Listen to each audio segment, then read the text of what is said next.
अध्यक्ष महोदय, माननीय सभागृह नेते राज्याचे मुख्यमंत्री फडणवीस साहेबांनी आज जो एक या ठिकाणी शोकप्रस्ताव मांडला आहे, तर कुणाचा विश्वासच बसत नव्हता अनेक दिवस की दादा आज आपल्यात नाही. असे अजित, आशाताई, आनंदराव पवार असं एक नेतृत्व होतं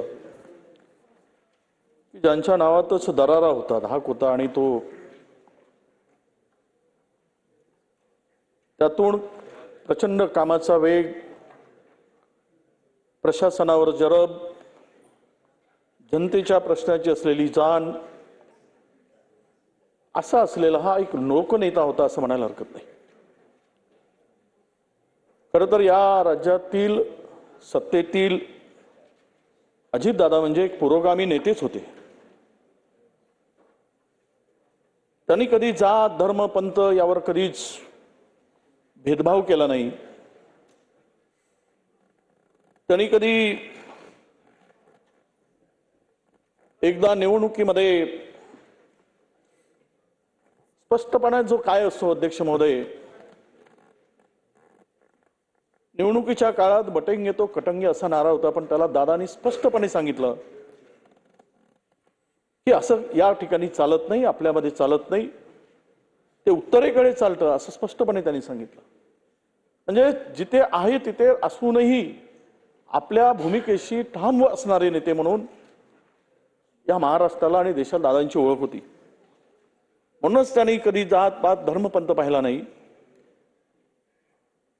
नवाब मलिक असतील, हसन मुश्रीफ असतील, तर अलीकडे त्यांच्याशी जोडलेले बाबा सिद्दीकी, या सगळ्यांना सांभाळून घेणारे अजितदादा होते. त्यांना कधी अंतर ठेवू दिला नाही. आरोप झाले तरी त्यांना सांभाळून घेण्याचं काम दादांनी केलंय.